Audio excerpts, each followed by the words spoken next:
vandag se lesing, daar is net een God. En dan die inleiding is, as die boodskap van die Bybel primêr 'n koninkryksboodskap is, beteken dit noodwendig dat daar 'n koning oor hierdie koninkryk moet wees. Geen ryk kan ooit bestaan sonder 'n koning wat daaroor heers nie. Net so is die koninkryk van God ook nie sonder 'n koning. En ek meen, julle weet van waar ons nou kom tot nou toe is dit voor die hand lig. Ek meen, as daar koninkryk is, moet daar koning wees. Ja. So dit is so maklik soos dit. In Handelinge 28 vers 21 tot 23 vind ons 'n opsomming van die inhoud van die boodskap wat Paulus verkondig het. En hulle het vir hom gesê, ons het geen briewe oor u van Judea ontvang nie. Ook het niemand van die broeders hier aangekom en iets slegs van u berig of gepraat nie. Maar ons verlang om van u te hoor wat u dink, want wat hierdie sekte betref, is dit ons bekend dat oral daarteen gespreek word. En hulle het vir hom 'n dag bepaal en baie het na hom in sy verblyfplek gekom en in 'n kragtige getuienis het hy vir hulle die koninkryk van God uitgelê en van die môre vroeg tot die aand toe het hy uit die wet van Moses en uit die profete hulle probeer oortuig aangaande Jesus. So nogal baie interessant. Hulle het altyd gehoor dat hulle praat van die sektes. Ek meen as jy hande klap dan is jy 'n sekte. As jy doop of groot doop onder dompel dan is jy 'n sekte. Nogal baie interessant. En in Paulus se tyd ook. Toe praat hulle van hierdie nuwe leer oor die sekte. Maar wat Paulus te doen is, toe sê hy, bring julle Bybel, bring Moses, dis die Pentateeg, die eerste 5 boeke van die Bybel, en bring die profete, en dan oortuig ek julle oor hierdie sekte. So dis nogal interessant. As julle vat, ons praat hier oor die koning en die koninkryk met hierdie inleiding. Paulus het bedien oral en dit is sy laaste tyd voordat hulle hom nou ek dink hy was onder huisarrest gewees. Ek dink 3 jaar lank is dit onder korreksie. En in die laaste tyd wat hy daar in huisarrest gesit het. Kyk wat staan hierso. Hy het vir 'n dag bepaal en in 'n kragtige getuienis het hy vir hulle die koninkryk van God uitgelê.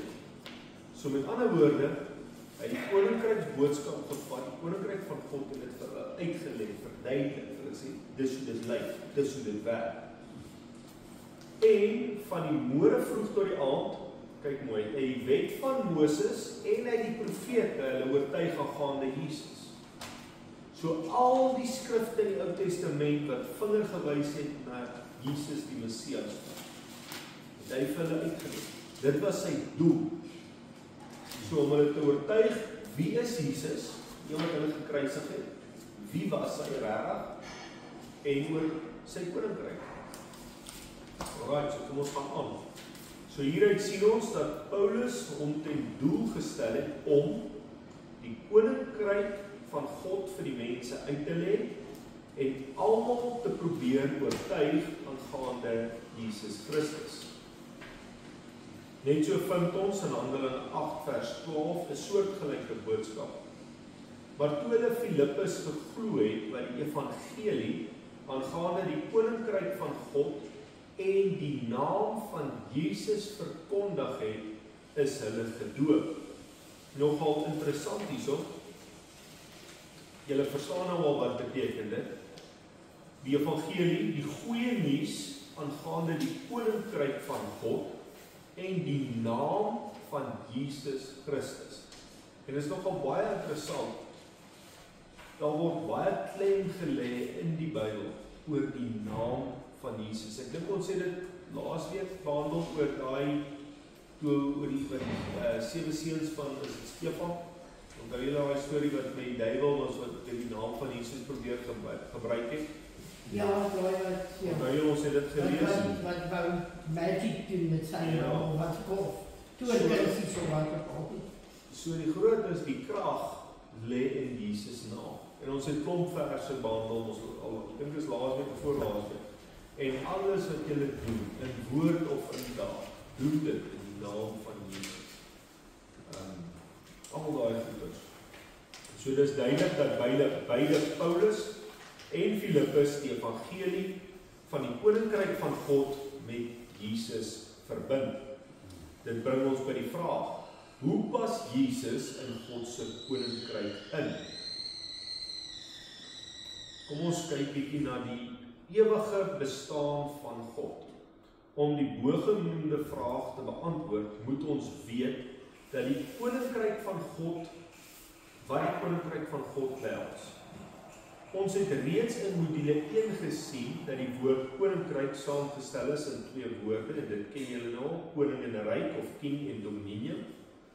Die feit dat die Nuwe Testament op vele plekke na die koninkryk van God verwys, lewer die bewys dat God self die koning van hierdie ryk is.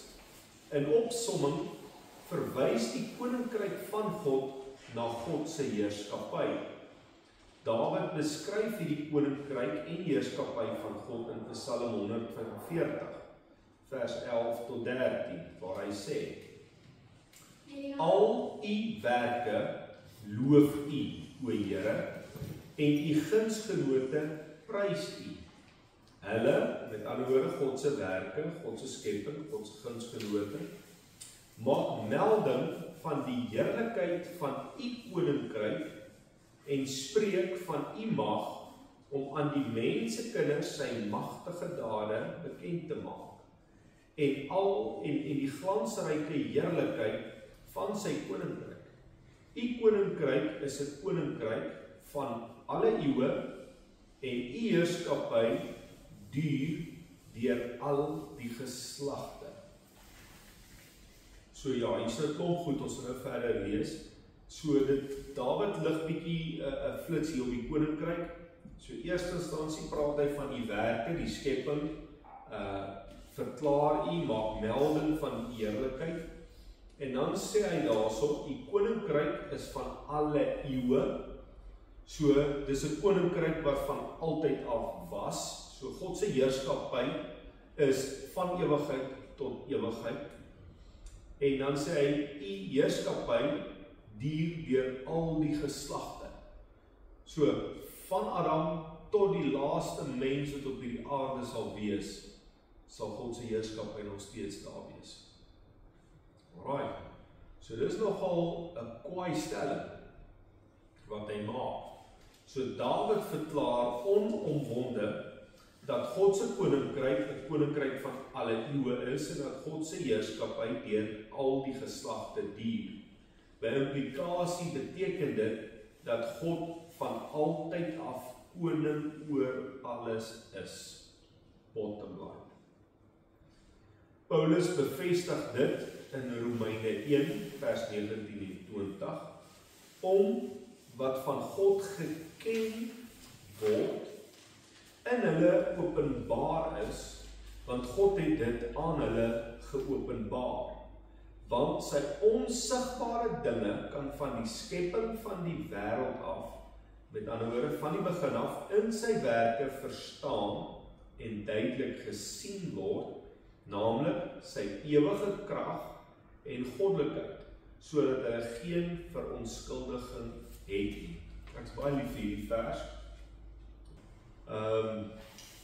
Is lief vir die vers, want wat hierdie vooraf gedeelte as jy sê, dan word al 'n vraag gevra, wat van die mense wat nou nooit die boodskap gehoor het van die evangelie, wat nou nog nooit te doen gehad het met die Bybel, dan sê hierdie gedeelte, God se werke, God alles, God het dit aan hulle openbaar, want sy onsigbare dinge kan van die skepping van die wêreld af, in sy werke, met ander woorde, in sy skepping, verstaan en duidelik gesien word.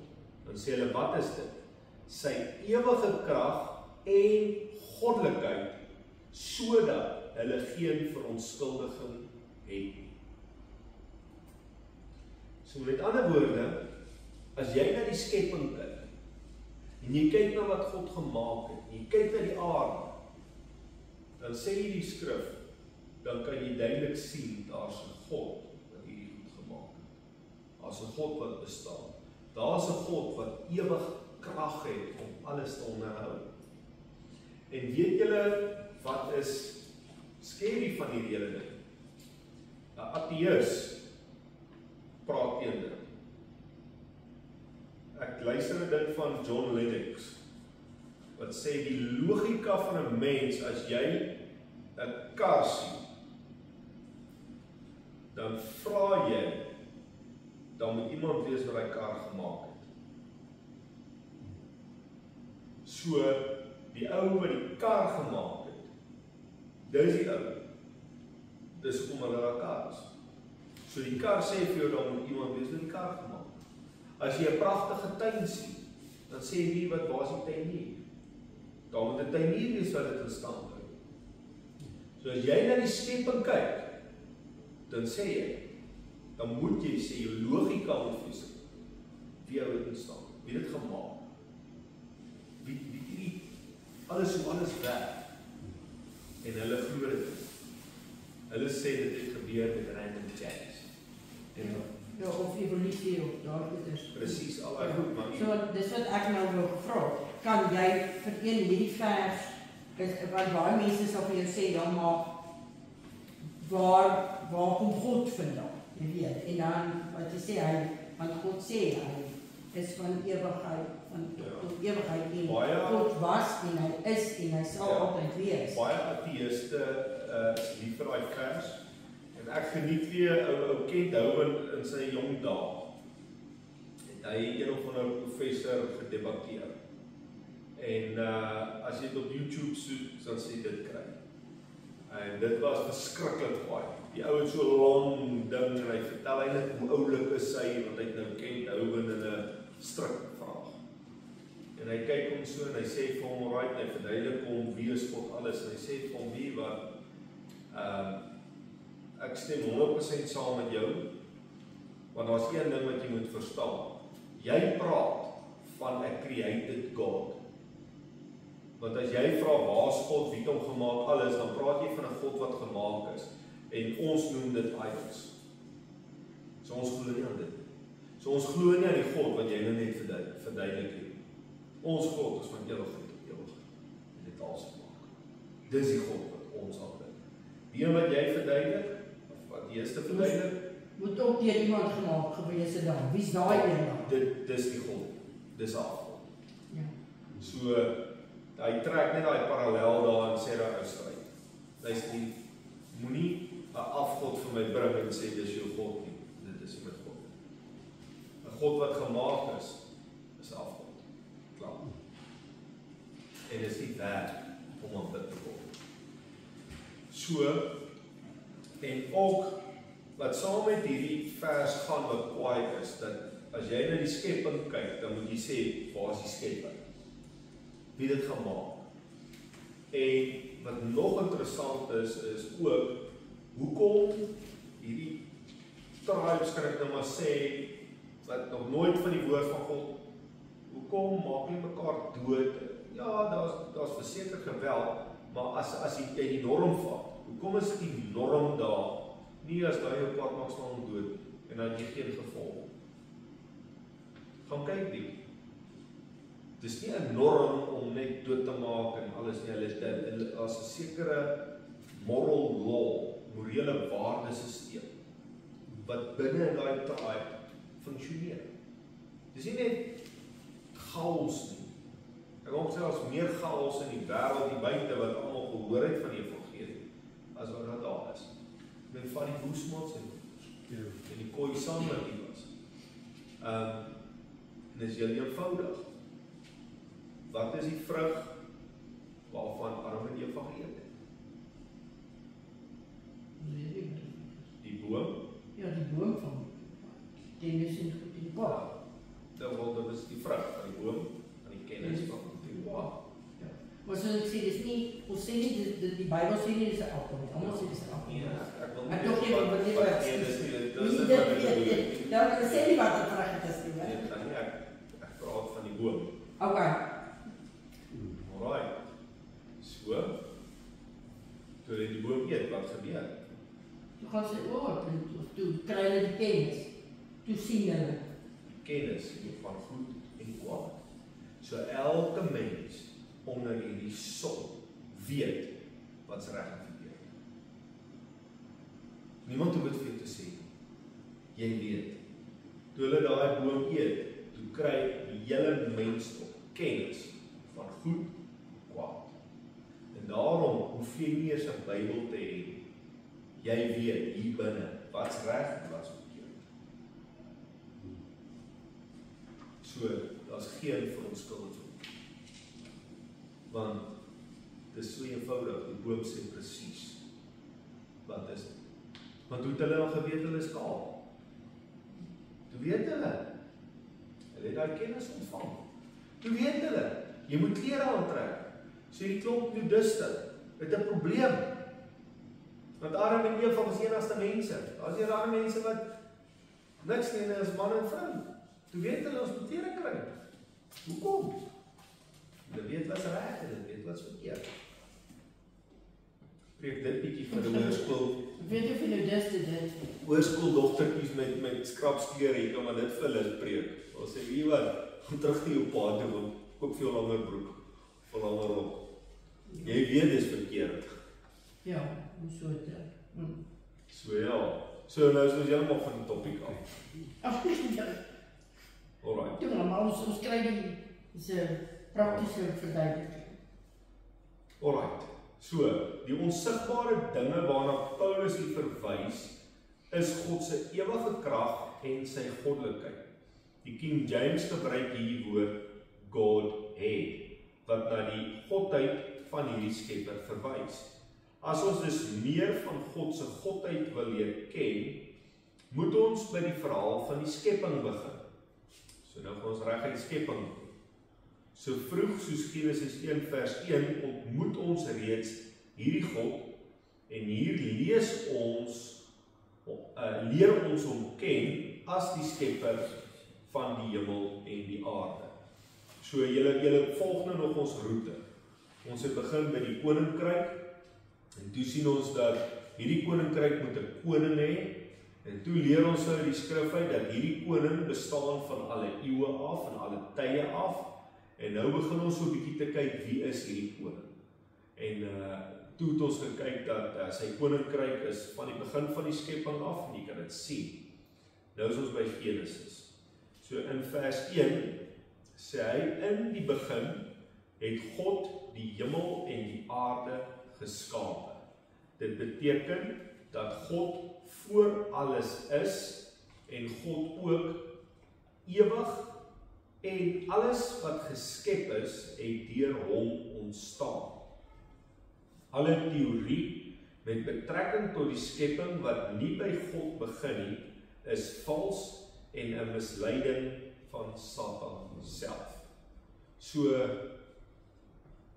daar het dan nie dit, daar antwoord hy dit eintlik. Dit begin by God. Daar's nie voor dit nie. Daar bestaan niks. Alles wat is, het by hom begin. Klaar. Daar so sê, in die begin het God die hemel daar. Dit beteken dat God, daar sê hy voor alles was God daar. Ja. Daai beteken God was voor alles. Hierdie eerste woorde van die Bybel maak die bestaan van God aan ons bekend. Die Bybel probeer nie om die bestaan van God te bewys nie, maar bevestig dat God reeds voor die skepping bestaan het. Die woord God in Hebreëus beteken Elohim, wat 'n meervoudsbeskrywing van die selfstandige naamwoord aandui. Hierdie meervoud dui egter nie op 'n meervoudige of 'n meer as een God nie, maar op die grootheid en die onbeperkte krag van hierdie God. Right. So, net interessant daar aan die begin, en dit antwoord ook ons gesprek van nou. Die Bybel probeer nooit om God te definieer en te verklaar waar kom hy vandaan. Ek meen, dis interessant. Hy was klaar daar. Ja, maar mense probeer dit. Mense wil dit verklaar en bewys. Wat weet in die wat? Of hulle wil hê jy moet bewys, hoekom, maar dan vra hulle vir jou, wie het God gemaak? Ja, maar presies, daai hele argument is daar om God uit die prentjie uit te haal. Want as hulle iets voor hom kan plaas, dan beteken dit hy is hulle Engels woord is diminish. Ja. Hulle verkleineer hom en dan is dit belangrik. Maar as hy in die begin is, dan beteken dit hulle het verantwoordelikheid wat hulle moet hê. En hulle moet verantwoordelik dan doen. En mense wil dit nie doen. So right. The Complete Bible Commentary, bladsy 12, die woord God, soos hier gebruik, beteken letterlik opperwese of hoogste God. Die God van die Bybel se verhewe staat, krag en heerlikheid, wat die God van die Bybel se verhewe staat, krag en heerlikheid beskryf. Dit beteken dat dit onmoontlik is dat daar 'n ander God of koning hoër en meer verhewe kan wees as die God wat alles geskaap het en deur sy skepingskrag die eienaar van alles geword het. So nou kyk, kom maak ek die stukkie klaar, dan praat ons nog van die woord net Elohim. Ja, want ek kan nou weet, wat is daai weer van voor dit? Ek gaan nou vertel die verduidelik. Ja. Alright, kom ons maak die paragraaf klaar. Moses sê in Psalm 90 vers 2, voordat die berge gebore was, en u die aarde en die wêreld voortgebring het, ja, van ewigheid tot ewigheid is u God. God bestaan nie net van die begin van die skepping af nie.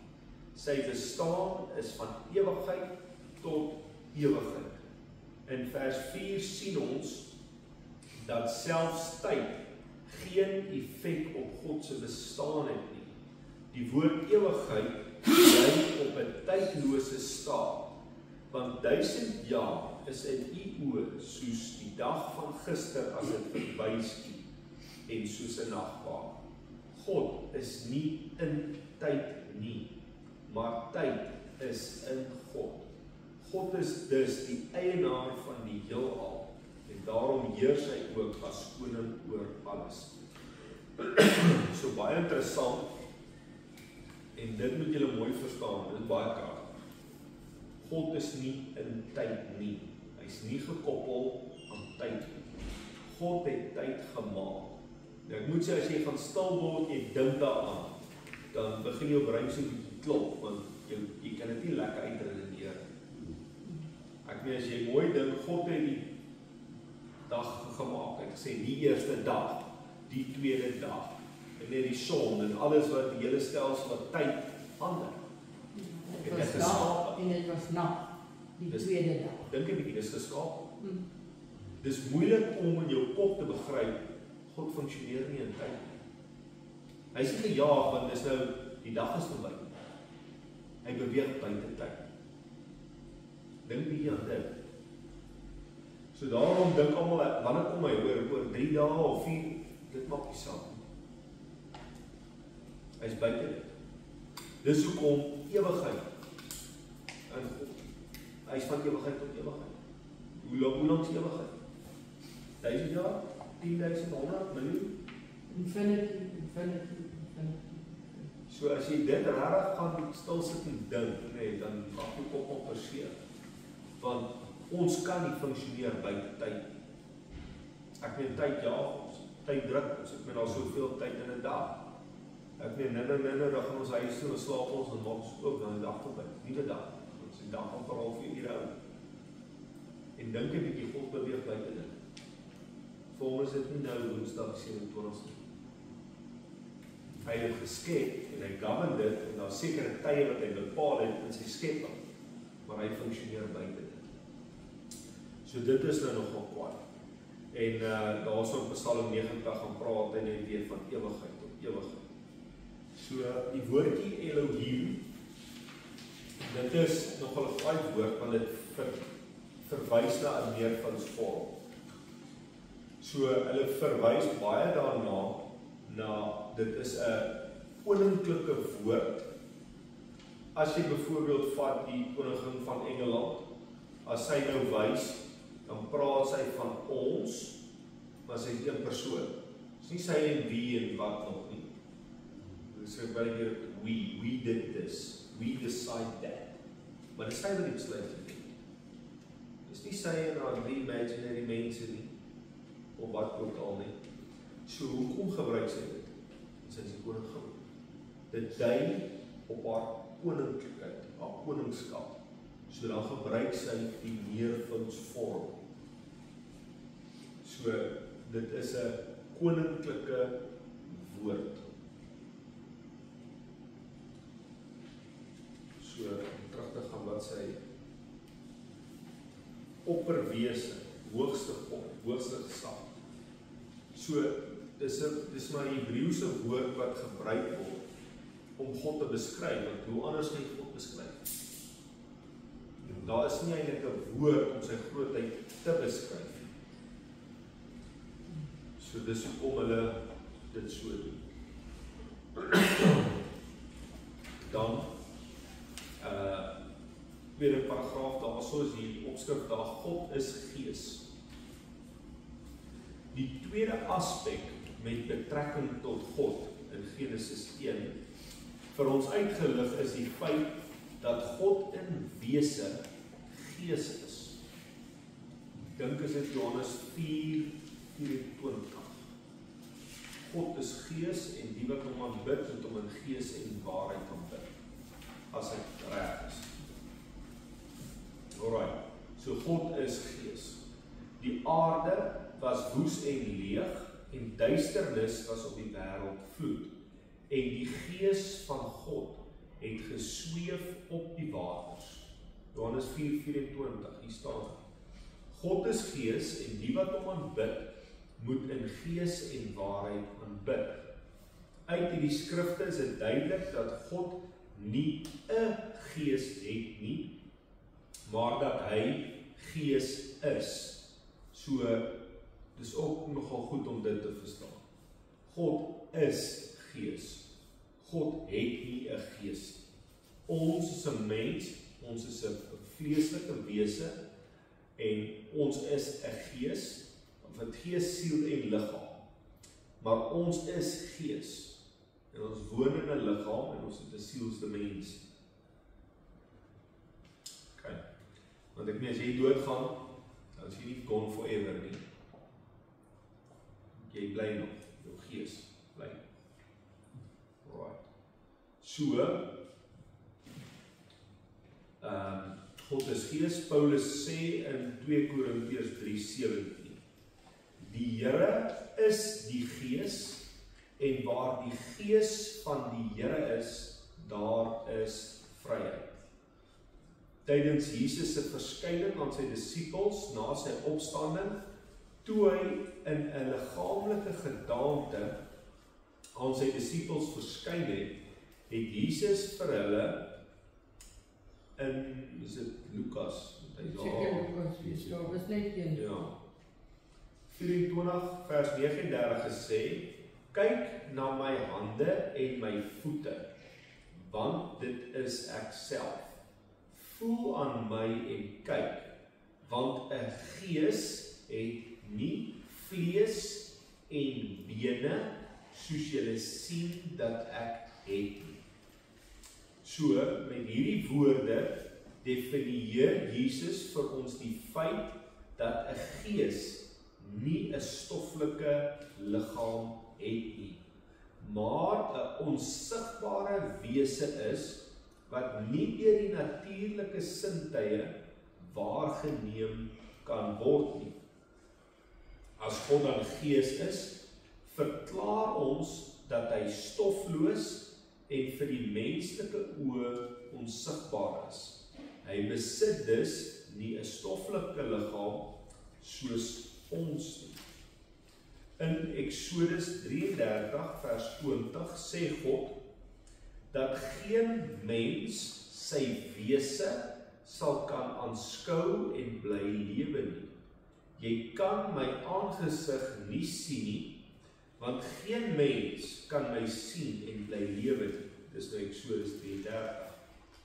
In Johannes 1 vers 18 sê Johannes ook dieselfde oor God. Niemand het ooit God gesien nie. Met hierdie verse verklaar die Bybel onomwonde dat niemand God ooit in sy volle heerlikheid en krag gesien het nie, of sal kan sien. Tog leer ons van verskeie plekke in die Bybel waar mense verklaar dat God aan hulle verskyn het. So in Jesaja 6 vers 1 sê die profeet, in die sterfjaar van koning Josia het ek die Here sien sit op 'n hoë en 'n verhewe troon, terwyl sy some die tempel gevul het. Eksodus 24 vers 10 sê Moses dat hy en die geestelike leiers wat by hom was, die God van Israel gesien het. So ons gaan nou verder gaan, want net hier moet ek mooi dink, want dis nie verwarrend nie, of dis nie teenstrydig nie. So, daai skrif sê, niemand kan God sien en bly lewe nie. En ek meen, dis duidelik. Maar hier lees ons dan 'n klomp mense sê hulle het God al gesien. Right. Julle is met my. So kom ons gaan verder, dan kyk ons hoekom sê die woord so. Is dat dan 'n weerspreking in die woord van die Here aangaande hierdie saak? Die antwoord is beslis nee. Om hierdie verskyning van God te verduidelik, wil ons graag verwys na 'n mens wat na sy weerkaatsing in 'n spieël kyk en dan in waarheid sê, ek het my gesig gesien. Hy kan ook met waarheid sê, ek het nog nooit my gesig werklik gesien nie. Want alhoewel hy die weerkaatsing van sy gesig in die spieël gesien het, het hy nog nooit sy gesig direk gesien, soos sy hande, arms, voete ensovoorts gesien het. Right. So hoe lyk jy, liewer? Soos my in die spieël sien. Goeie antwoord. Ja, en dan, ja, dis eintlik amazing, dis nie. Maar as jy sien jy jouself dan? Jy het jouself nooit gesien. Presies. Jy kan nie vir jouself kyk nie. Hoe jy dink jy lyk soos in die spieël. So die spieël lieg nie vir jou, nee. Ja, ek dink dis jy. Jong, party vroue kry spieël, nee, wat so inbuig, nee, dan word sy so maar. Of kort mense het weer spieël, dan word hulle so lank.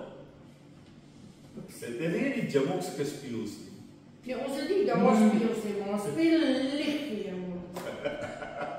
Alle vroue sê, weet wat daai spieël maak dat ek dubbel so groot lyk. Party van die ander kamertjies in die bol. Party van daai plek het lekker speels aan maar nie. So kyk, maar ek dink hulle doen dit as prins, dan lyk dit so mooi en jy sê by die huis gewoon. Maar lyk jy nie soos in die winkel nie. Dit is scary, dit speel op jou lieg. Hy kan vir jou lieg wees, so om te blik of te bloot. So. Wacht, ek moet eers hier teruggaan. Skus. Toe Jesus sy verskyning aan sy disippels na sy opstanding, toe hy in liggaamlike gedaante aan sy disippels verskyn het, het Jesus vir hulle gesê, kyk na my hande en my voete, want dit is ek self. Toe was hy nou in 'n vleeslike gedaante. Ja. En nee so, voel aan my en kyk, want 'n gees het nie vlees en bene soos julle sien dat ek het nie. Okay. Ek weet nie mooi wat ek jou wil vra nie, maar met hierdie woorde definieer Jesus dat ons die feit dat 'n gees nie 'n stoffelike liggaam het nie, maar onsigbare wese is, wat nie die natuurlike sin te raak nie. As God dan gees is, verklaar ons dat hy stofloos is. Ek weet nie, iets maak my nog nie, ek kop weer nie nou nie mooi. Ok, kom ek probeer verduidelik, wat hy sê. Wat daar gebeur is, wat ons nou vat uit daai oomblik uit, is dat die Here Jesus sê vir ons die eienskappe van 'n gees. Hoekom, of kom ek sê dit so, hoekom hy dit vir hulle gesê het, is hulle het gedink, hulle sien 'n gees. Onthou, in daai geval was die deure gesluit en hier staan in hulle midde. So hoe het hy deur die deur gekom? Vlees en bloed kan nie deur die deur kom. So dadelik dink hulle, wow, hier's moeilikheid. Wat is dit? En dan sê hy vir ons inligting, want hulle sien hom. So sê hy vir hulle, Gees kan jy sien. En dan gee hy die beskrywing. En as jy mooi verstaan hoekom hy al daai goed sê en waarom, dan weet jy ook, hy was in 'n verheerlikte liggaam. En die skrif verklaar, dis wat ons gaan ontvang by sy wederkoms. So, dit is waar alles dan nou heen gaan. So, as jy nou doodgaan, dan is jou liggaam gone. Maar met sy wederkoms, dan sê hy, julle gaan oorklee word met onsterflikheid. Soos wat hy was, na sy opstaan. So, en dan kan jy dit nou weer koppel, dan kan jy sien, niemand van ons weet nog presies nie, maar dis duidelik hier, dat die verheerlikte liggaam het sekere beperkings nie. Ek meen, hy deur in die vertrek gekom en daar staan. So ons kan dit nog nie weet nie, maar dit is wat voor lê. So hy het in 'n verheerlikte liggaam gekom. En nog verder, hoekom sou God dan vir hom 'n menslike liggaam berei het toe op aarde was? Hy moes Presies, want God is gees. Hy kon nie net in die hemel chokke daar staan. En hy moes as 'n mens kom So onthou net, God is onbeperk. Maar vir hom, vir ons om hom te sien, moet hy 'n vorm aanneem. So as jy dit dan verder gaan, al hierdie profete en al wat God gesien het, moes hy gedaante verwissel. Hy moes 'n gedaante aanneem. Ek weet daar kom in 'n menslike liggaam. Daar kom Moses, hy sien 'n brandende bos. Maar God praat met hom. Is God 'n brandende bos? Nee. Maar God het die gebrandende bos gebruik, want in eerste instansie, hy het geweet, Moses gaan kyk, hier brand 'n bos, maar hy brand nie uit. So dit is nuuskierigheid en dis hoe hy nader kom. En dit gee God die geleentheid om met hom te praat. So jy moet dit kan verstaan. Want ek meen, baie mense kan die goed nog 'n bietjie uit verband uitdruk. So dit is een van die gevaarlike topics wat, en so ek sê, jy kan baie maklik sê, maar is weersprekend. Want hy sê dan, niemand het God gesien nie, en daar het mense aan God gesien. En dis gewoonlik mense wat nie glo nie. En dan sê, ja, sien jy, daar so, dit maak nie sin. Die Bybel nie op vir jou. Alright, maar ons weet dit is nie so nie. So kom ons kyk verder. So ons is nog hier by die spieël. Alright. So, dit is ook waar die aangaan. Dis ook waar aangaande die mense aanskouing van God. Al wat hulle gesien het, was sy beeld of openbaring aan hulle. Niemand kan God in sy almag, alomteenwoordigheid, onbeperktheid en heiligheid sien en bly lewe nie, weens die teenwoordigheid van die gevalle natuur van die mens.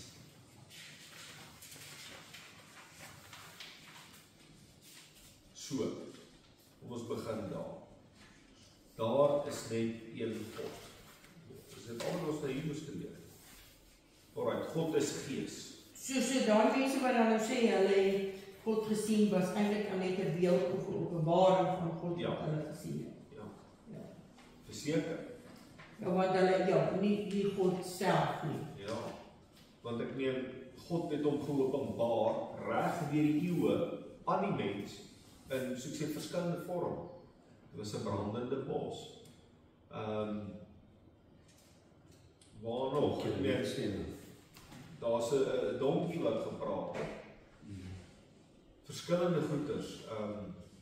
Net dalk 'n stem uit die hemel uit, wat het hulle gesien? Niks nie. Maar 'n stem gepraat. So, en die ander ding is, God wat die heelal geskep het, hoe wil jy hom sien? Dink jy dat gaan 'n mens wees? Of 'n iets? So, as God gees is, en hy sê, sy teenwoordigheid vul die hele aarde, hoe wil jy hom beperk, as ek dit so kan stel? So, hy is onbeperk, en dis hoekom hy alles kan skep van niks af, en alles, want dis 'n onbeperkte God, dis hoekom hy God is. So, ek sê, vir hom, om met ons te kommunikeer, moet hy, hoe kan ek sê, om 'n beeld skep, of 'n openbaring, hoe ook al hy met die mens kommunikeer of praat. Ek neem, as jy vat, met Abraham, daar tot so 3 maande gekom, en gesê, oké, is die engel, maar ons weet, een van hulle was God self, wat met Abraham kon praat het. So hy, dalk 'n mens, een wat met Jakob gestoei het. So, verskillende goeters. So, God is onbeperk, en dit is eintlik waarop dit neerkom. As hy onbeperk is, kan hy eintlik doen wat hy wil. Hy kan vorm aanneem soos hy wil. Maar, ons weet ook, vir hom om die sonde te kon betaal, moes hy vlees en bloed word. Hy moes gelyk word aan die mense. So daarom moes hy 'n stoffelike liggaam aanneem. En ons weet almal, daai stoffelike liggaam het beperking gehad. Alright. So hierdie is 'n belangrike gedeelte. Ons kyk. So nog baie oor. En dan is jy nog daar. Ek sien hoe. Alright. Dis nog 'n paar bladsye. Alright. Net so 'n bietjie uithou. Hierdie is nog wel baie. So, God beskryf homself as 'n enige Here. En dit is 'n baie bekende vers hierdie. Deuteronomium 6 vers 4 praat God self oor sy goddelikheid. Hoor Israel, die Here onse God is 'n enige Here.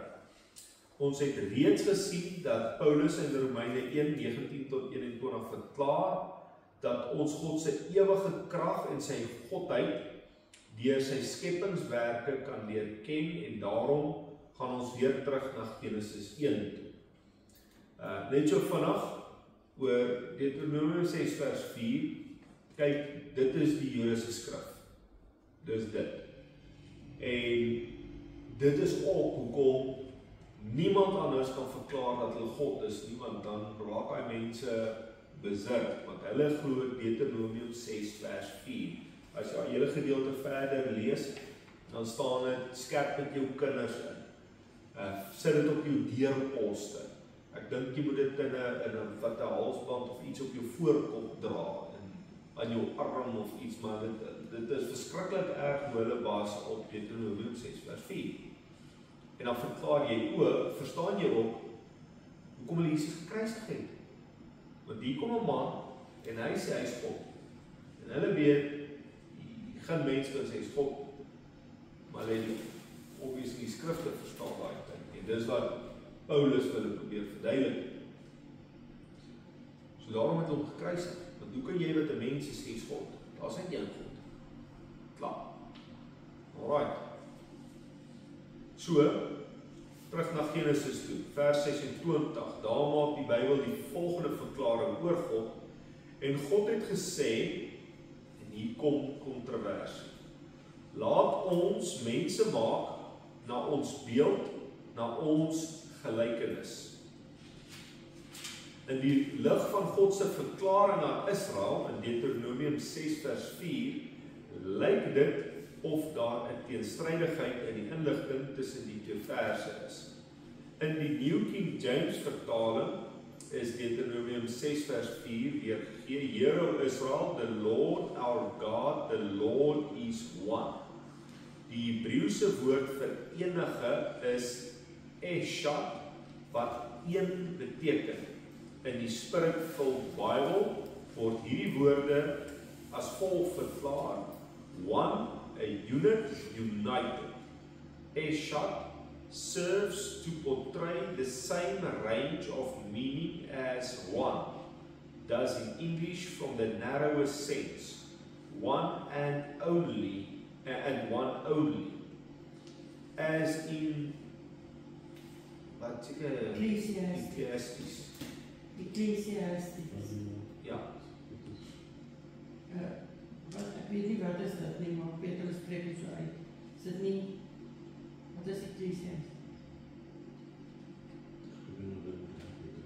Ek weet nie my Engels nie, folks. Maar ek weet dit maak my baie keer deur mekaar, want baie keer is dit soos prediker of Dis nie prediker nie. Ek ken nie die Bybel, die Engelse Bybel. Ek ook nie. Maar ek weet hulle sê Ecclesiastes. Ek dink amper is prediker of spreek of iets. Ek amper is prediker. Mama maar toe net vrou sê. Ja, my sekretaresse het my gedrop vanaand. Sy Els weet nie dit. Nou ja, daar so staan one sinner destroys much good. Die Spirit-filled Bible verklaar verder, Deuteronomium 6 vers 4 tot 6 is the most important text in the Old Testament. Jesus called it the greatest commandment of Scripture, and it remains the central confession of Judaism to the day. The foundational truth for the world redemption is that there is one God who creates and redeems, and yet the New Testament shows that God is Father, Son and Holy Spirit. In al hierdie verklarings sien ons dat daar sonder twyfel net een God is wat alles geskep het. Alright. So hier is nou redelike mond vol goeders. So ons verstaan daar's een God en hy het alles geskep. En dan sien ons in vers 26 sê God, laat ons mense maak. So dit lyk bietjie of daar meer as een is wat mense gemaak. Alright. Maar is daai laat ons mense maak, met ons beeld is dit nie dieselfde soos daai wat sy gesê het van die koningin van Engeland wie. Hy gebruik die woord Elohim daar. Ja. Presies. So, ek dink hy gaan dit nou verduidelik. So, kom ons kyk tot verder. As God homself dan 'n enige Here beskryf, waarom gebruik hy in Genesis 1:26 die meervoudsvorm ons? Laat ons mense maak na ons beeld, na ons gelykenis. Om lig op hierdie saak te kry, moet ons Genesis 9 vers 6, Psalm 100 vers 3 lees. Hy wat die bloed van 'n mens vergiet, sy bloed sal deur 'n mens vergiet word. Want God het die mens na sy beeld gemaak. Hier verwys Moses na sy beeld wat die enkelvoud aandui. Psalm 100 vers 3 maak die psalmdigter dieselfde stelling. Erken dat die Here God is. Hy het ons gemaak en ons is syne. Die vraag is, hoekom gebruik God dan die meervoudsvorm in Genesis 1:26? So, dis nogal interessant. Jy hoef nie, dis nie so ingewikkeld nie. Genesis sê, laat ons mense maak, maar die res van die Bybel sien jy, God het die mens gemaak. Hy het die mens gemaak. Sy beeld. Alright. So ek kan julle in elk geval net so bietjie, ek weet nie of ek dit gaan doen hier verder nie, maar as jy weer Genesis 1:26 vat, laat ons mense maak na ons beeld. So, as hy die meervoudsvorm ons gebruik, en daar was meer as een wat geskep het, dan hoekom sal hy die woord enkelvoud beeld gebruik? Want as daar meer as een was, is ek en jy meer as een mens. Hy het ons na sy beeld gemaak, na sy gelykenis. So daar gebruik hy die enkelvoud. As dit meer as een God na verwys het, sou daar staan na ons beelde of iets, want ek meen, as ons 3 is en ons sê, kom ons maak hierdie tafel na ons gelykenis. Ons nie van ons 3 lyk dieselfde nie. So hoe gaan die tafel nou lyk? Soos ek of jy of sy of hy of wie? So dis al klaar die klou. Want God het die mens gemaak na sy beeld. So dit verwys na God het een beeld. Alright, net interessant. In die Complete Bible Commentary, dat is 16, word die volgende verklaring daarvoor gegee. The us has been a subject of no small debate. Some of the explanations have included. Alright, so hier is nou klomp mense se stories. The reference to polytheism, met ander woorde, baie gode. The indication of the Trinity, met ander woorde, daar sal sê mense, het verwys na die 3 eenheid. A plural of deliberation, 'n meervoudige beraadslag. Dis ook nogal 'n kwaai ene. Hierdie, nommer 3. Baie mense praat partykeer, so ek weet nie, is daar mense wat partykeer met hulle self praat, of by self redeneer. Ja. Het julle dit al gedoen? Mense doen dit. Ja. Dan sal hulle sê, wat gaan ons vandag doen? Ons gaan die trekker vat, dan ons die ploeg gaan, ons ploeg gaan kyk, is reg, ons ploeg. Dan ons dit doen. Het julle al gehoor, mense praat so met hulle self. So dis wat hierdie deel sê, dat God het by homself gedeliberate, beraadslag. Alright. Dan, nommer 4, praat van the plural of majesty, meervoudige majesteit. Dis nou soos die koningin van Engeland, dat praat van we.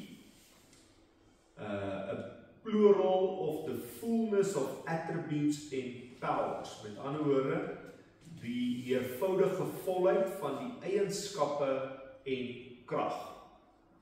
En nommer 6, God addressing angelic beings in heaven. En daar het hulle 'n skrifverwysing na Job 38 vers 4 tot 6. So, en ek dink die Jode glo nogal kwaai in hierdie ene. Hulle het gesê, God het met engele gepraat, maar daar was en hulle sê, weet jy wat, laat ons mense maak na ons beeld, en God het die mens gemaak na sy beeld. Want God het met hulle beraadslag, maar hy het die mens gemaak na sy beeld. So dit is die 6 sieninge of uitkyke wat daar was. Alright. Kyle en Delch, wat ook al daai naam is of van is, are more likely right as they regarded it as the plurus majestatis. So hulle is by nommer 4, meervoudige majesteit. An interpretation which comprehends in its deepest and most intensive form God speaking of himself and with himself in the plural number, not what? Reverentia causa. Dis nou seker Latyn. Ook is dit reverse cause. Ek weet nie, maar my Latyn het nooit tot sy reg gekom. But with the reference to the fullness of the divine powers and essence which he possesses. Nee, daar draai het nie. Nee, hier is diep teologie. Alright. Moet jy dit leer? So, byt net vas, ons is al, ja, as wat paar bladsy. Mag jy dit maak? Ek glo so. Alright. dan is stokkies uithaal. Ek sal graag net vanaand hierdie les wil klaar kry asseblief. Ek wil dit nie halfpad los nie, want dit is nou nogal redelik. Dit alles pas in jou.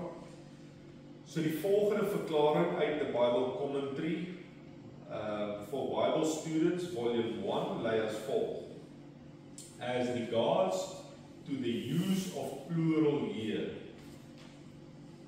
Mense, die Afrikaanse lesings gaan lekker, maar hierdie snaakse taal, Maimonides, dit is seker een of ander persoon. Ja, seker. Thinks that God took counsel with the earth. The latter earth supplying the body and Elohim the soul. But it is denied in Isaiah 40 verse 30 that God ever took counsel with anyone. Dit is nogal kwaai. Kan iemand vir ons daai Jesaja 40 lees in Afrikaans al?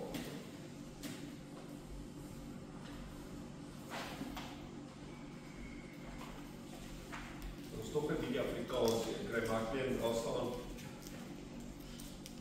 by Jesaja 40 vers 13. Ja.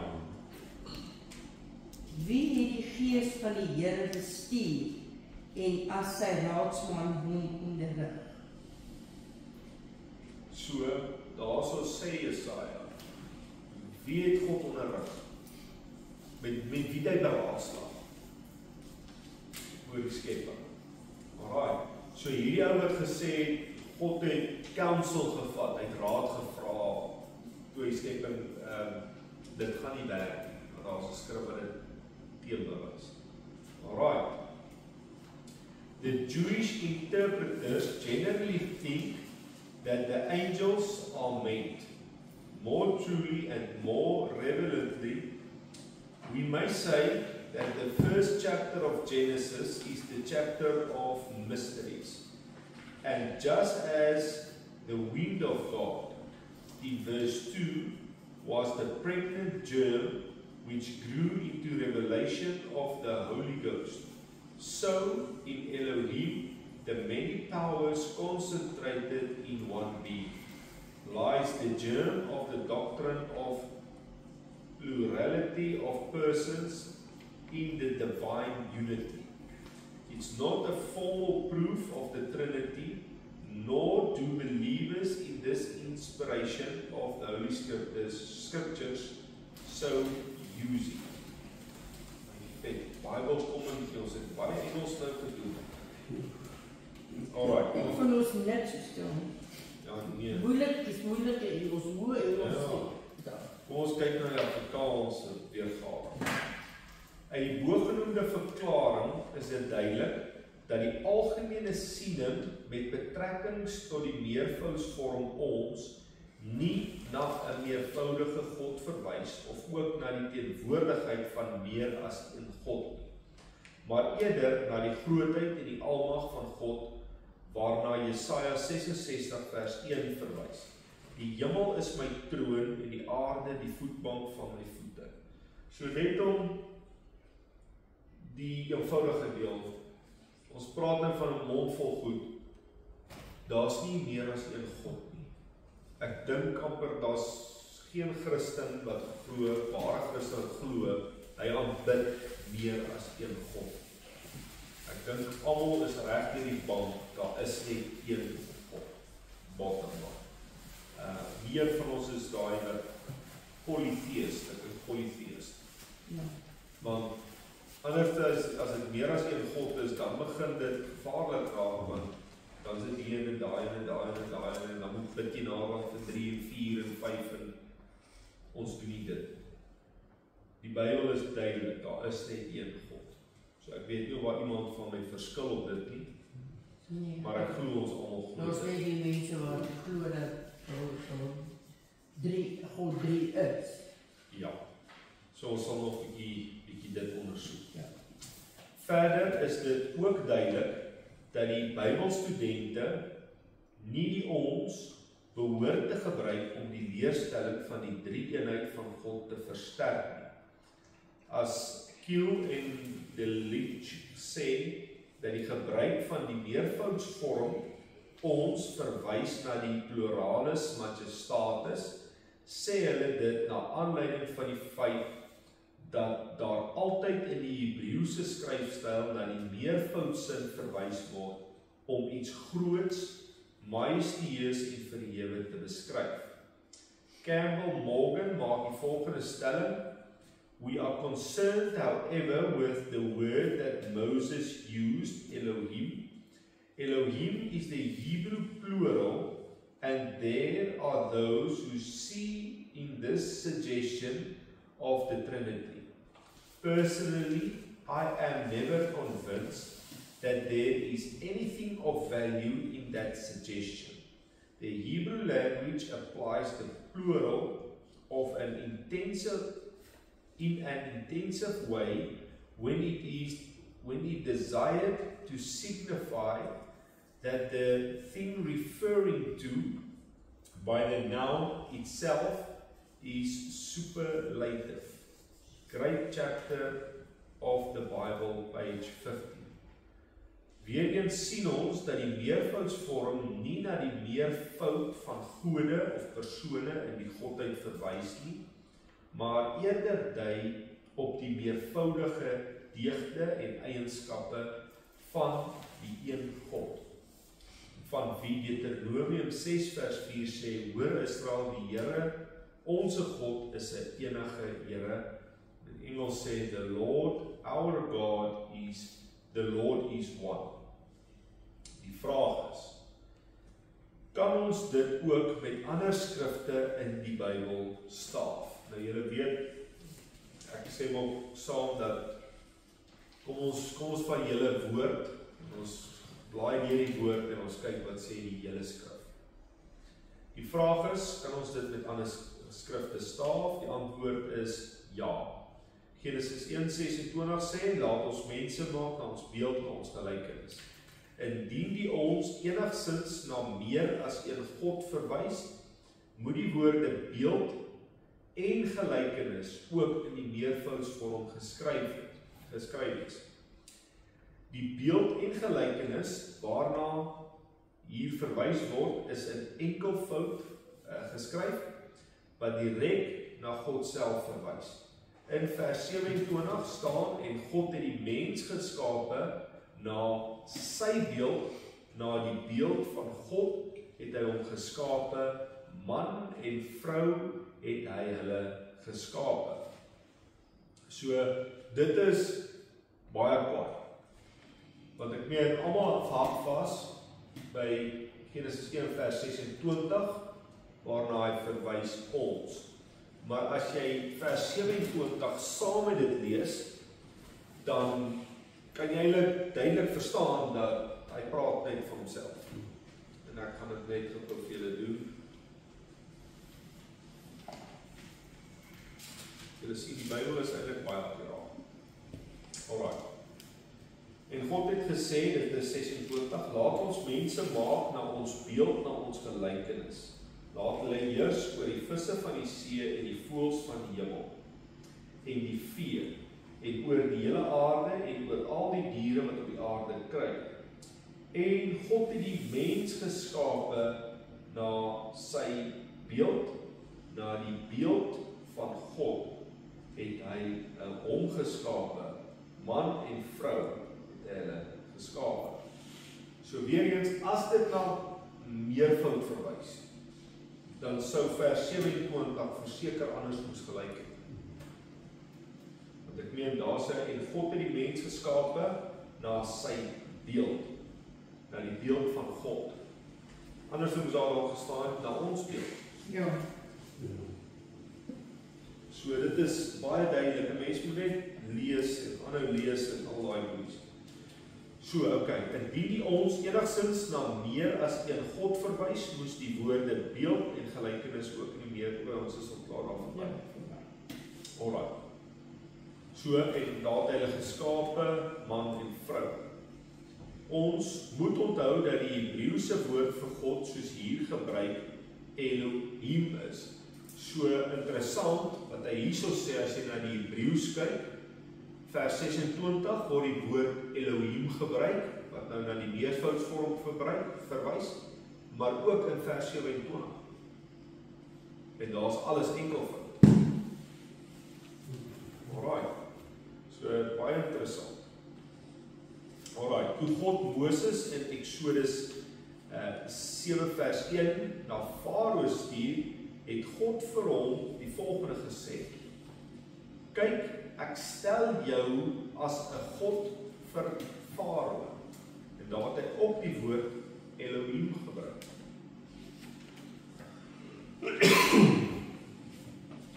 Alhoewel die woord Elohim ook hier verwys na die meervoudsvorm en aan Moses toegesê word, kan dit nooit dui op meer as een Moses nie. Maar dit beskryf dit die krag en die grootheid waarmee God Moses sal stuur. So nogal interessant, as jy nou net wil kyk na die woord Elohim en jy sê, daar is die meervoud, daar is die antwoord, die gebruik hy dit toe hy Moses na Farao toe stuur. Nou daar was net een Moses. So, maar as jy dit vat in konteks, God het Moses na Farao toe gestuur om eintlik God se eie grootheid aan Farao te bewys. Want dit is wat hy gesê het ook. Exodus 20:2 tot 5 gee God aan Moses die volgende wet: ek is die Here jou God, wat jou uit Egipte land uit die slawehuis uitgelei het. Jy mag geen ander gode, met ander woorde weer Elohim, voor my aangesig hê nie. Jy mag vir jou geen gesnede beeld gelykenis maak van wat bo in die hemel is, of van wat onder op die aarde is, of wat van die waters onder die aarde is. Jy mag jou voor hulle nie neerbuig en hulle nie dien nie. Want ek, enkelvoud, die Here jou God, is 'n jaloerse God, wat die misdaad van die vaders besoek aan die kinders, aan die 3de en die 4de geslag van die wat my haat. My is weer enkelvoud. So jy kan nou net duidelik sien hoe hy praat van die enkelvoud heeltyd daar. Deuteronomium 32:39 vereer Moses God in 'n loflied met die volgende woorde: aanskou nou dat dit ek is en dat daar geen God, Elohim, naas my is nie. Naas God is daar geen ander God nie. Hy is die skepper koning wat eienaar van alles is. God bevestig sy koningskap, Jesaja 43:15. Ek is die Here, julle heilige, die skepper van Israel, julle koning. Jesaja 44 vers 6 verklaar hy verder oor homself: so sê die Here, die koning van Israel en die losser, hy verwys aan die verlosser, die Here van die leerskare, ek is die eerste en ek is die laaste. Buiten my is daar geen God nie. So ek is die eerste en die laaste, ek is die Alfa en Omega, dit lees ons ook Openbaring en oral.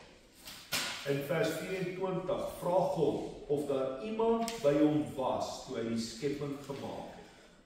So sê die Here jou verlosser, hy wat jou geformeer het van die moederskoot af. Ek is die Here wat alles volbring wat die hemel uitspan. Ek alleen en wat die aarde uitsprei. Wie was met my? So, en al hierdie vrae, of al hierdie verse, klee in elk geval enige meervoudsvorm uit. Ek meen, dis duidelik. Hy sê daar ons moet Jesaja 45 vers 18 lees. Wat is ongeveer? As kan jy weet, dit kan jy dan waai. Ek was nog by 40, dus ek kom op nou. 18. Want so sê die Here, wat die hemele geskaap het. Hy is God, wat die aarde geformeer en dit gemaak het. Hy het dit bevestig. Hy het dit nie geskaap om woes te wees nie, maar dit geformeer om bewoon te word. Ek is die Here en daar is geen ander. Nou ja, dis duidelik.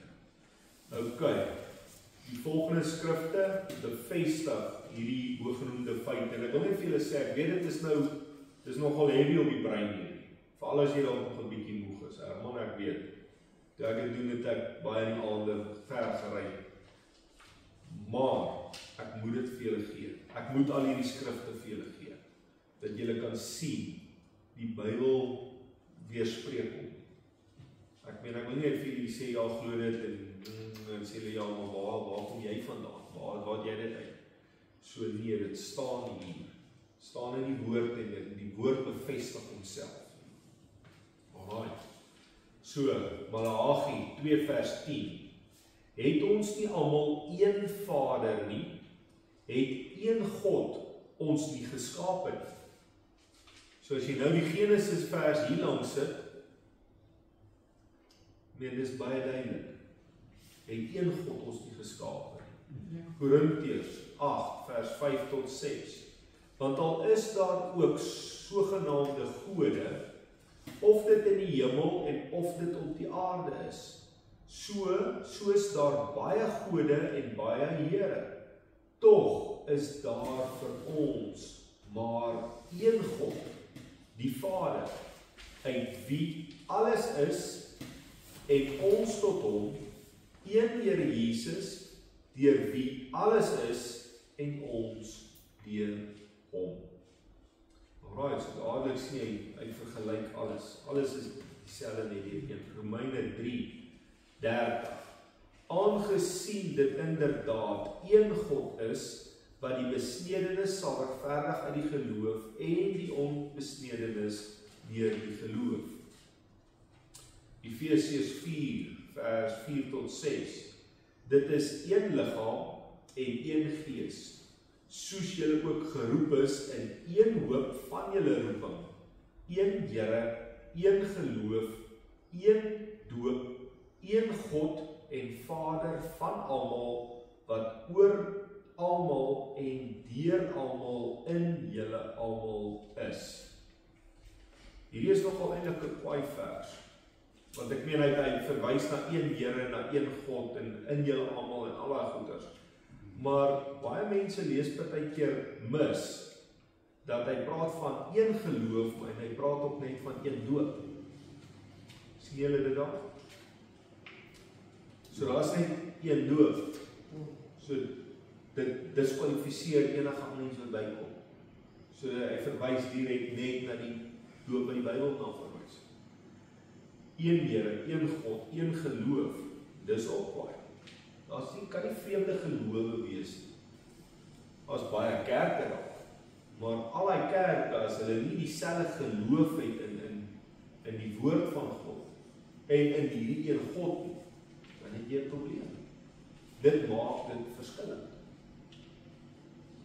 Alright. 1 Timoteus 2 vers 5. Want daar is een God en een middelaar tussen God en die mens, Christus Jesus. Alright, so ek meen, ons almal glo dit, maar die skrif bewys dit ook. So is daar talle ander skrifte wat verklaar dat daar net een God is. Ons sien dat Jesus self ook hierdie waarheid beklemtoon in Markus 10 vers 17 en 18.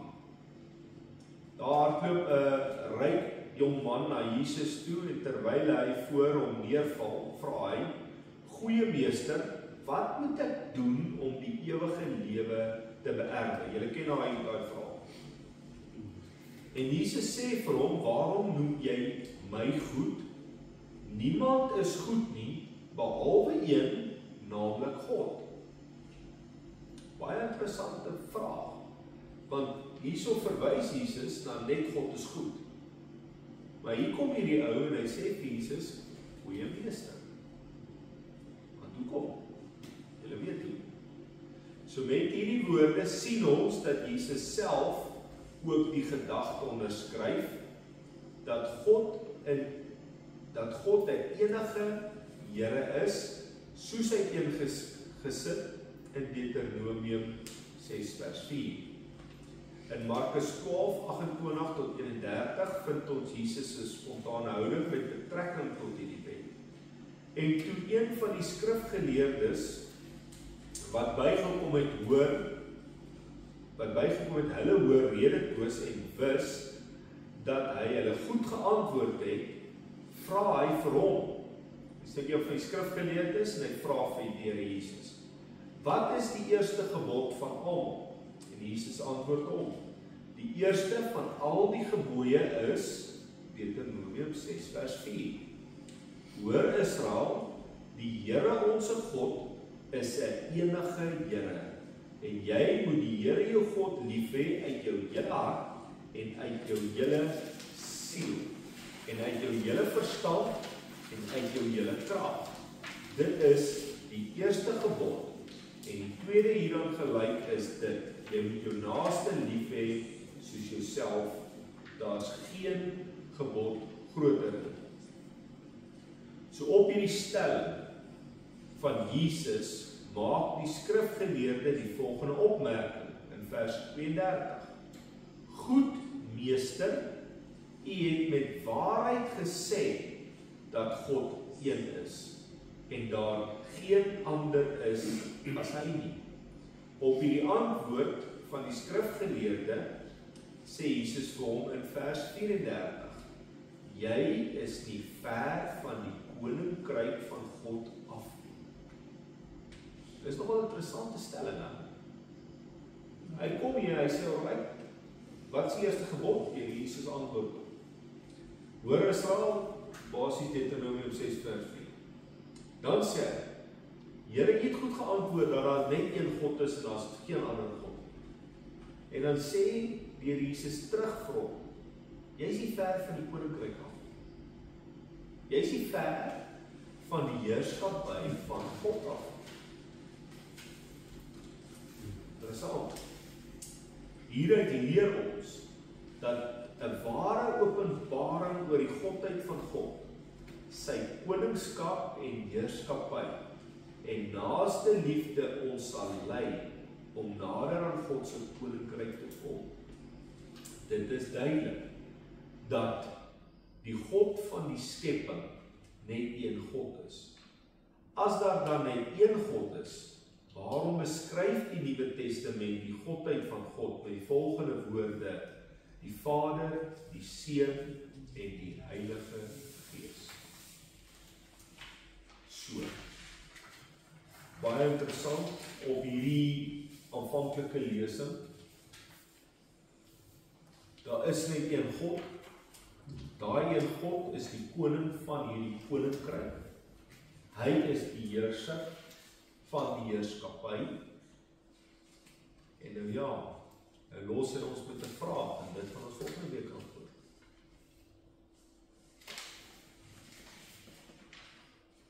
Is julle opgewonde?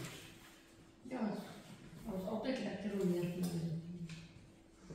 Dit is, maar net interessant, Ja. as jy die woord van wat ons nou vanaand gelees het, as jy net die Genesis skrif vat, dan kan jy nou nogal enige rigting gaan met dit. Ek meen, daar is sommer 6 siening, net daar. Maar as jy verder lees in die woord en jy begin die ander skrifte te lees, dan verduidelik dit vir jou dan meer oor die hele prentjie. En as jy dit dan saamvoeg, dan gee dit vir jou perspektief. Maar jy kan nie net daai een vat nie, want as jy net daai een vat, dan gaan dit begin bots met ander goeters. Soos daai ene wat sê nee, daai skrif verwys die Here het counsel gevat met ander. Maar daar het ons al 'n skrif gelees wat gesê, wie het my raadsbesluit gevolg? Wie was by my toe ek besluit het? Ja, met wie moes ek beraadslaag? Presies. Om dit te laat gebeur. So dan moes hy met homself beraadslaag. Al het hy die woord ons gebruik. In ons raamwerk praat ons van ons wat hier is meer as een. Maar nie in God se raamwerk. Want God is alles. Ek meen, ons is net wat uit so 'n spasietjie. Hy vir die hele aarde. So ek dink die ding wat die meeste mense mee sukkel, is die feit dat hulle wil God hier inprop en uitredeneer. Hulle wil hom verklaar. En ek het 'n stelling wat ek gehoor het iemand het gemaak en ek hou nogal van daai stelling. As jy God met jou wat 1 of 2 of 3 kilogram brein kan uitredeneer, dan is dit nie 'n God wat jy moet aanbid nie. Ja, dit is so gereed. Ja. Want die God wat ons dien is bietjie groter as wat ons brein kan verstaan. Ja, en jy het nie nodig, dis daai, wat ek sê, as kind het ek altyd baie vrae gehad, en partykeer vra, nog steeds wil ek partykeer al hoe meer weet. En dan, het my ma op 'n stadium vir my gesê, dit is God se verborgenhede. Dit is nie goed wat jy gaan verstaan of al wat jy moet dit glo. Jy moet dit glo en jy moet weet dit is so, jy het nie nodig om dit tot daar diep in dit te verstaan. Ja, weet nie, vrae is 'n goeie ding. Maar mense moet die regte vrae vra. Ja. Want die rede hoekom mense dalk wil weet, nou waar kom God vandaan? Hoekom wil jy dit weet? Wat is die rede van dit? Maar daar is selfe mense wat daai vraag vra, wil nie vra oor, jy weet, hoe werk redding? Gaan kyk bietjie. Mense wil partykeer soveel weet, wat vir ons verborgen is. Maar dit wat vir ons openbaar is, hulle wil min weet van dit af. En die klem van die woord lê op die redding. Die klem van daai hele woord lê op wat God vir ons gedoen het, sodat ons by hom kan uitkom.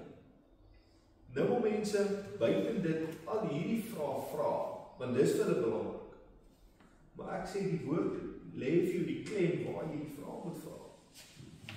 Want hy sê vir jou ook, eendag gaan jy daai verstaan. Ja. So as jy dit wat vir jou gegee word, wat jy moet kry om by hom uit te kom, as jy dit mis, dan gaan jy nie daai vrae eers die antwoord kry. Dan gaan jy net ten dele bly weet. Ja. En verstaan, dan gaan jy nie inligting voor. So, kry die vraag gevra wat belangrik is, wat jou by hom uitkom, dan gaan jy in elk geval eendag alles weet. As wat jy nou heeltyd vra, maar die Here het dit nie vir jou daar gesit nie, want hy wil nie hê, jy moet dit nou weet nie. Ja, Want dis nie wat belangrik is. Want dan word dit op die einde van die dag die mens hierdie humanisme, en wat 'n humanis is wat hy wil God wees. En dit is 'n ding hoekom hulle daai mense probeer om God te En verken. ek meen, as jy vat nou Genesis, mense wil so in detail ingaan oor hoekom en waarom en hoe dit nou gebeur en inlees en dan kry mense wat hoeveel teorieë daarin sit vir hulle praat van the gap theory en dis dit en dis dat. Maar as jy vat Genesis is so kort stukkie, al wat dit vir jou sê is, luister, alles wat jy is deur God gemaak, dis hoe hy dit gedoen het, en dis wat gebeur het, dis eintlik hoekom ons in die gemors is waar ons nou is. Wat jy wel moet weet is, God het die oplossing, hy het dit bewerkstellig, en ek gee jy die keuse of ons dit gaan vat of nie. En dis belangrik. So, kom ons kyk, volgende week, Herman, ben jy vir ons afsluit? Wat ek